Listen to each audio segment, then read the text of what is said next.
Недоверие к власти. Мы не доверяем. Я спрашиваю, почему вы не доверяете? Почему недоверие такой к власти? Коррупционеры все. Давайте доказывать. И начинаются рассказы о том, что вот туда обратились, там никакой реакции нет и так далее. Но я, выслушав людей, как и вы всегда выслушиваете, скорее всего, решил просто посмотреть динамику. А статистика вещь такая упрямая, которая действительно нам ничего не даст, кроме голых цифр. 2008 год. 49% доверия к власти. 2009 год, 2012 год еще меньше. Это там, где проводятся масштабные глобальные предвыборные кампании, натянутые, то есть включаются все органы государственной власти и так далее.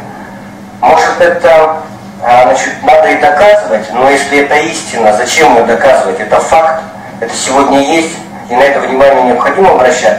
Может, это Максимов такой, или коммунисты где-то в Улусах там, проводят такую антирейтинговую кампанию или еще что-нибудь. Нет, конечно, я думаю. И поэтому, Владимир Иванович, наверное, на это надо обратить внимание, посмотреть, как мы с вами совместно работаем, может быть, действительно поменять, осмотреться, может быть, не те люди, может быть, или не тот случай, или что-то мешает. Если на протяжении определенного трека времени ситуация не меняется, значит, ее нужно каким-то образом исправить.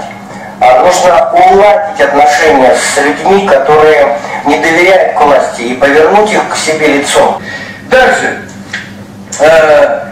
И вот у нас идет, постоянно говорит побег коррупции, и так далее, да, эффективность и власть и так далее. А потом говорит наш лидер России, говорит Путин, о том, что надо сокращать.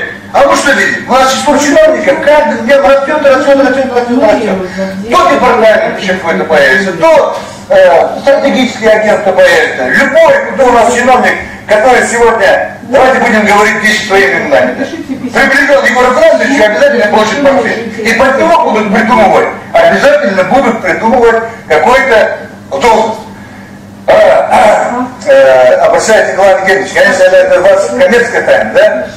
Я знаю, сколько сегодня в городе, вот ко мне друзья приезжают, Якутск, говорят, у вас город миллиардеров, потому что у вас одни ландхаузеры, все 200-е. И, ребята, статистику, 90% этих ландхаузеров, это чиновники ездят на ней.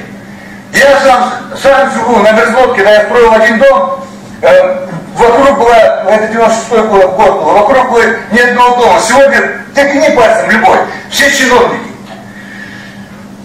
Вот Егор нас сказал, что село мы сохранили. Егор Афанасьевич, мне очень жаль, вы, наверное, в селе, наверное, не бывает. У нас работники, основной возраст работников на селе 55-60 лет. И половина этих работников коров смотрят. Мы, саха смотрим, мужчины. Это для нас позор. Это для наших предков позор. Это чтобы мужчина, да, саха, смотрел за хатоном, да, убирал, сах убирал. Это для нас. Так, все, Афанасий Николаевич. Через 5 лет, если будет на селе работать, туда это будет, да? Все, время. Так, микрофон Губареву. Так, Афанасий Николаевич. Афанасий Николаевич, заканчивайте, пожалуйста. Вы нарушаете бюджетный кодекс. Афанасий Николаевич. Школу построить надо. Это что такое? Вы отправляете... Афанасий Николаевич, хватит, давайте.